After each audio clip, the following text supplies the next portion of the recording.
오늘은 예수님께서 다시 살아나신 부활을 기념하는 부활주일입니다. 할렐루야. 안 하다 하니까는 깜짝 놀라셨죠. 그래도 한번 제가 할렐루야 하면 아멘, 예수님 다시 사셨습니다 그러면 또 한번 아멘 하시기 바랍니다. 할렐루야. 예수 다시 사셨습니다. 아멘. 우리 예수 그리스도께서는 십자가에서 죽으셨습니다. 그리고 사흘 만에 다시 살아나셨고 지금은 하나님 우편 보좌에 앉아 계십니다. 우리 모두는 이 시간 주님께 경배하기 위하여 주의 전에 나와 앉아 있습니다. 예수 그리스도는 우리의 생명의 주인이시오 만왕의 왕이십니다. 그 예수님이 다시 살아나셨다. 이것을 증거하는 일만큼 신나는 일이 또 있을까 싶습니다. 슬픔에 잠겼던 자도, 정말 힘들고 어려움에 잠겼던 자도 예수님 다시 살아나신 기쁨의 소식을 들을 때 우리의 마음속에 생명의 기쁨이 살아나기를 간절히 소망합니다. 이 부활의 기쁨을 전하면서 먼저 죽음이라는 이야기를 여러분들에게 말씀드리지 않을 수가 없습니다. 글쎄요, 부활에 어울리지 않게 웬 죽음을 이야기할까 하지만 부활의 기쁨, 부활의 소망은 죽음이라는 주제를 벗어날 수 없습니다. 사람들은 죽음 그러면 죽음 안다 그러죠. 왜? 죽음을 우리가 부인할 수는 없잖아요. 모든 사람이 죽는 것을 봅니다. 그래서 죽음이라는 것이 우리의 삶 가운데 분명히 있다는 것을 알죠. 그런데 문제는 그 모든 죽음이 내 것은 아닐 거라는 생각을 가지며 끝까지 살아간다는 것입니다. 예를 들어 조금 나이가 젊은 분들의 입장에서 나이가 드신 어른들을 보면 저분들은 나이가 많으시니까 죽음이라는 것을 많이 알고 계시겠다. 죽음과 친하고 죽음과 가까이서 살아가시겠다. 그렇게 생각하십니다. 근데 막상 나이 드신 어른들에게 여쭤보면 꼭 그렇지만 않습니다. 물론 죽음에 대해서 모르는 건 아닙니다. 나도 죽을 수 있다는 것은 알죠. 그러나 그것은 막연한 것이고 정말 내가 죽는 존재라는 것은 아닌 거죠. 그냥 다른 사람의 이야기고 내 주변의 사람들은 내 나이 되면 다 가겠지만 그래도 나는 조금 더 오래 살지 않을까 하는 막연한 기대감을 누구라도 가지며 살고 있다는 것입니다. 이처럼 죽음이라는 것의 문제는 내 이야기가 아닌 남의 이야기처럼 들려진다는 것이죠. 그러니 보세요. 죽음에 대해서 내가 진지하게 생각하지 못하는데 부활에 대해서 기쁨을 누릴 수 있을까요? 여러분, 내가 죽음을 알지 못하는데 죽는다는 것을 별로 심각하게 생각하지 않았는데 예수님 다시 사셨네가 과연 내게 무슨 의미가 있을까요? 내가 죽음을 진지하게 받아들이지 않고 있는데 부활이라는 게 무슨 의미냔 말입니다. 예를 들면 여러분 가운데 최근에 어떤 질병이 있어서 상당히 어려움을 겪었어요. 만약에 죽음이라는 것까지 생각할 만큼 그런 심각한 병이었는데 여러분이 다시 고침을 받았다. 아마 이 시간에 이 부활을 통해서 예수님 다시 사셨네라는 이 글귀만 보고도 가슴이 벅차오르는 것을 아마 경험하고 계실 겁니다. 무슨 얘기냐면 죽음을 다른 사람의 이야기가 아닌 내 이야기로 받아들일 때 부활이라고 하는 것이 분명히 그 의미가 다를 수밖에 없다라는 것입니다. 사랑하는 여러분, 죽음은 극히 현실적인 것입니다. 죽음은 우리의 삶 가운데 분명히 있습니다. 여러분들 아침에 이렇게 일어나시잖아요. 그러면 샤워하시고 그리고 새 옷도 갈아입고 그리고는 직장 같은 데 나가서 일을 하루 종일 하시고 저녁에 들어오시면 또 씻고 그 다음에 이제 침상에 들어가서 잠을 자고 또 내일을 기약합니다. 여러분, 이게 우리의 삶의 현실 아닙니까? 이 삶의 현실처럼 죽음이라는 것은 분명히 내 앞에 다가오고 있습니다. 이것을 알아야 된다는 것입니다. 여러분, 대한민국에서 한 해에 얼마나 많이 사람들이 돌아가신 줄 아세요? 2016년 작년 한 해 동안에 몇 분이나 돌아가셨을까요? 거의 27만 명, 26만 9천 몇백 명이니까 27만 명 정도가 작년 한 해 동안 돌아가셨어요. 27만 명의 숫자가 얼마나 많은 숫자인 줄 아십니까? 여러분이 우리가 상도교회가 있는 곳은 동작구인데, 제가 동작구에서 일하지는 않지만 동작구에서 나온 조사를 보니까 동작구 안에 구민들이 40만 2천 몇백 명이에요. 그러니까 40만 정도로 보는 거죠. 40만 명 정도가 동작구에 살고 있는데, 여러분 아세요? 동작구가 대한민국 전 그 국토에서 세 번째로 인구 밀도가 높은 곳입니다. 저 양천구가 제일 높고요, 동대문구가 두 번째고요, 세 번째가 영광스럽게도 우리 동작구입니다. 인구 밀도가 이렇게 높은 곳이 여기인데, 근데도 40만 2천 명밖에 안 돼요.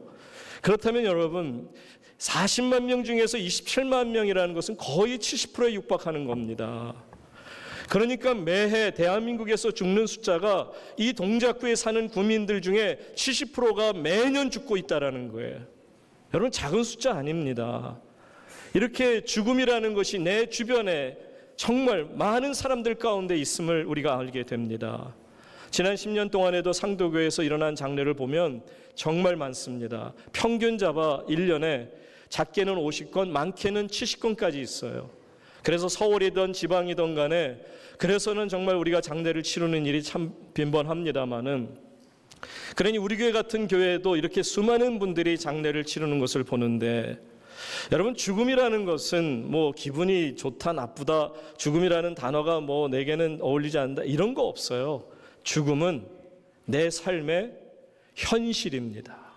내 삶에 주어져 있는 부분이라는 것입니다.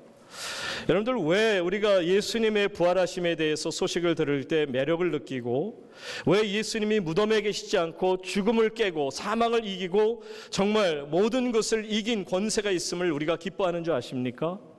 물론 답은 우리가 얘기하려면 그렇게 얘기할 수 있겠죠.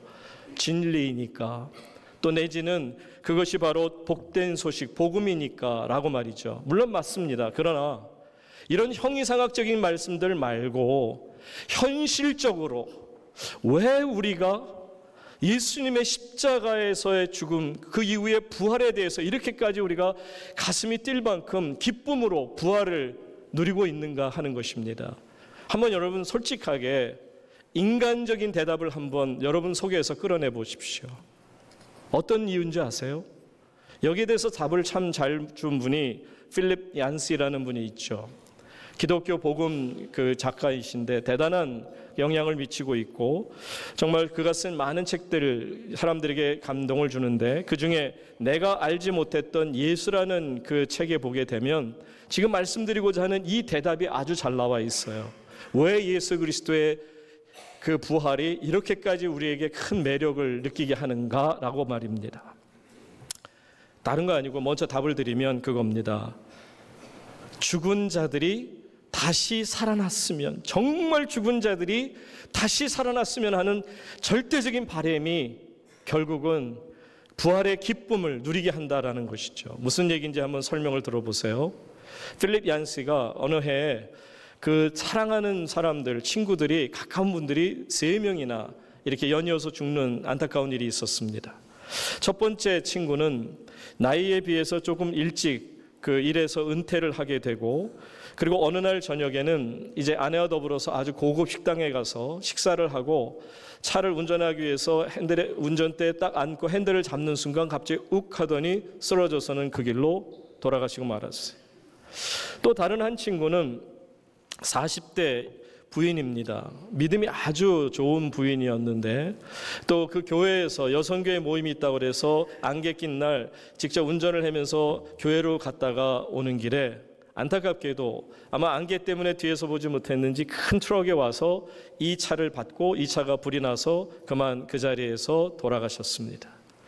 또 다른 한 친구는 어떻게 죽음을 했냐면, 아주 굉장히 건강하고 몸집도 큰 친구인데 그 스쿠버 다이브를 좋아하는데, 그 미시간 호수에서 스킨 다이브 한다고 물에 들어갔다가 그만 그 하트어택이죠, 심장마비가 와서 그 자리에서 숨을 쉽니다. 그러니까 이 필립 얀시는 3명의 아주 귀한 친구들을 다 잃어버리고 났을 때 드는 마음이 뭐냐면, 너무너무 이 죽음에 대해서 막 화가 나더라는 겁니다. 그러니까 죽음에 대해서 저항하고 싶다는 거예요. 도대체 죽음이 뭐냐? 왜 내 사랑하는 사람들 다 뺏어가는가? 죽으면 정말 끝나는 것인가? 안타까운 마음이 막 들면서 정말 너무너무 괴롭고 힘들어가는 가운데 어떤 마음이 들었냐면 정말 잃어버린 내 친구들이 다시 살아났으면 간절히 바라는 거죠.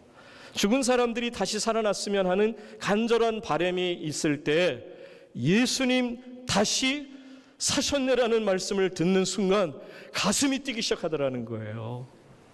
이것이 부활의 역사인 줄로 믿으시기 바랍니다.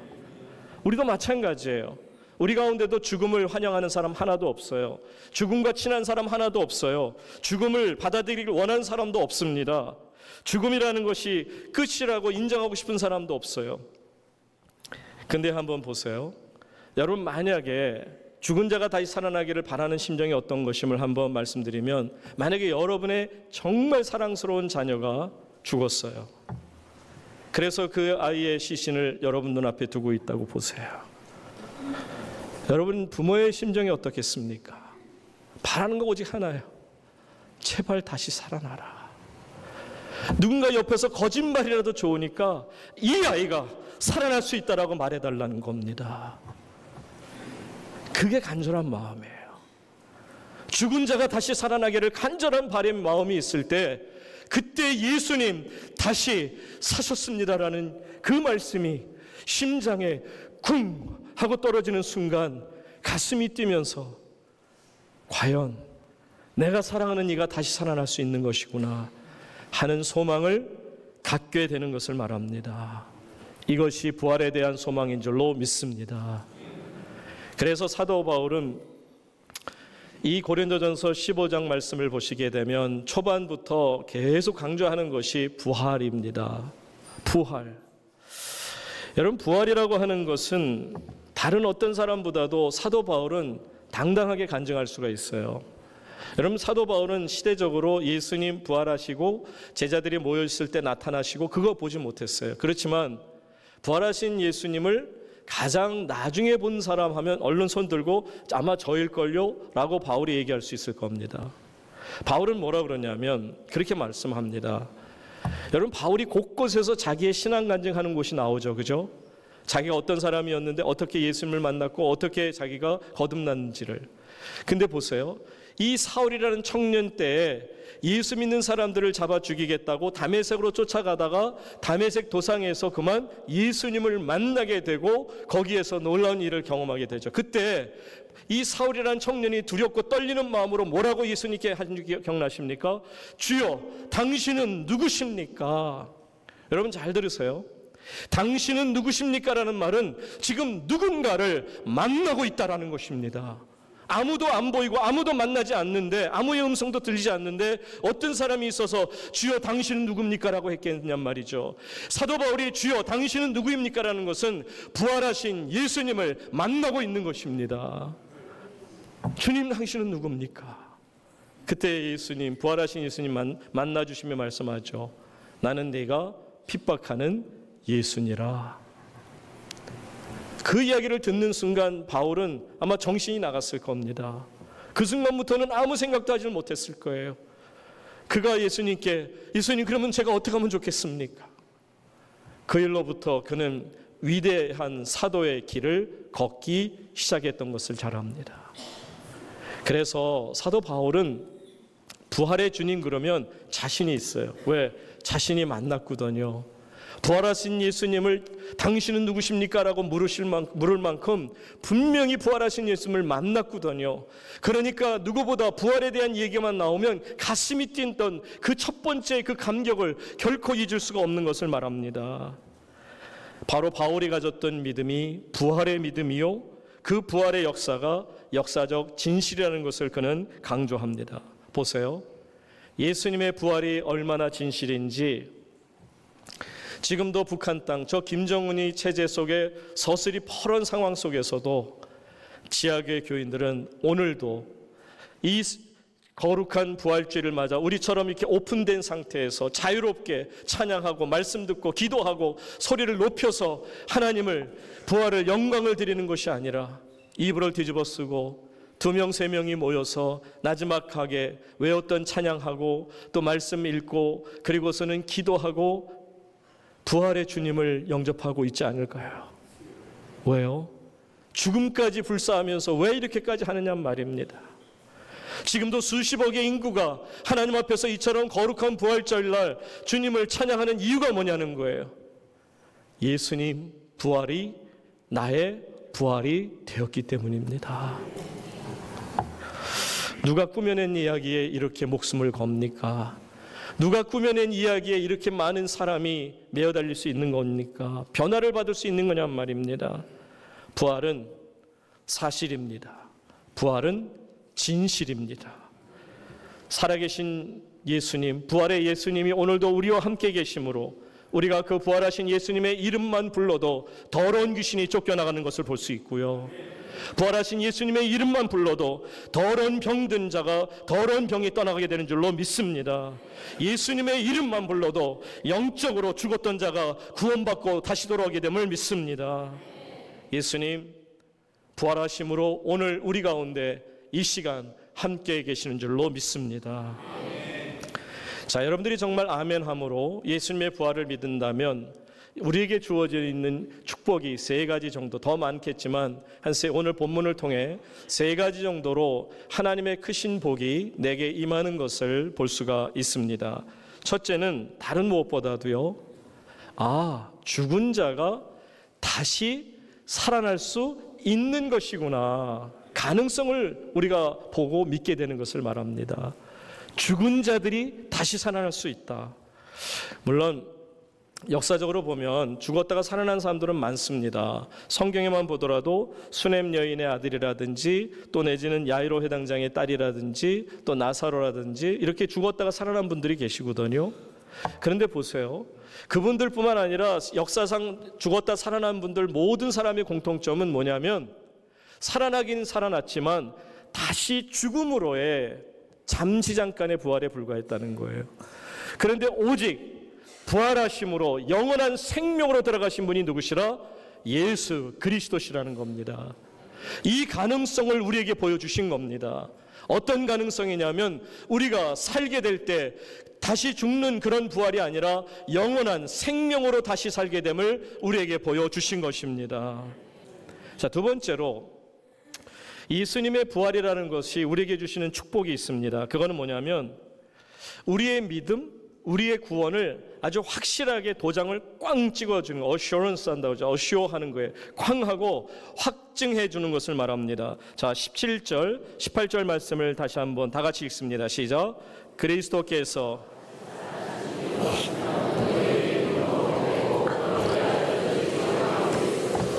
또한 보세요. 만약에 예수님의 부활이 없었더라면 첫 번째 17절에서 보니까 우리가 믿음을 갖는 것, 예수님을 믿는 것, 신앙 갖는 것, 이게 헛된 거라는 거예요. 헛된 거래요.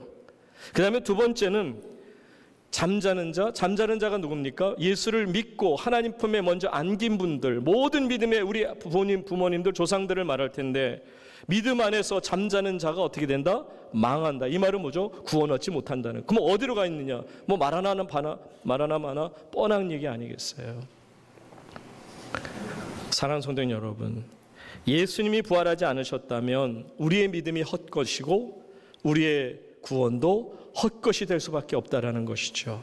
어떤 고난 속에서도 부활신앙을 간직할 수 있기에 우리는 당당하게 하나님 안에서 그리스도의 복음을 전할 수 있습니다.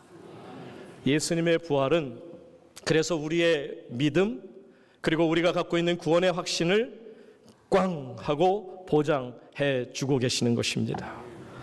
끝으로 이 예수님이 주시는 부활은 우리에게 주시는 큰 축복이죠. 너무너무 큰 축복인데 바로 예수님의 부활이 누구의 부활이다? 내 부활이 되었다는 거예요. 와, 이게 얼마나 놀라운 일입니까? 예수님 다시 사신 것처럼 우리가 다시 살아날 수 있게 되었다라는 거죠. 이것을 오늘 우리가 19절까지 했습니다만 바로 다음 절인 20절 말씀 함께 읽도록 합니다. 시작.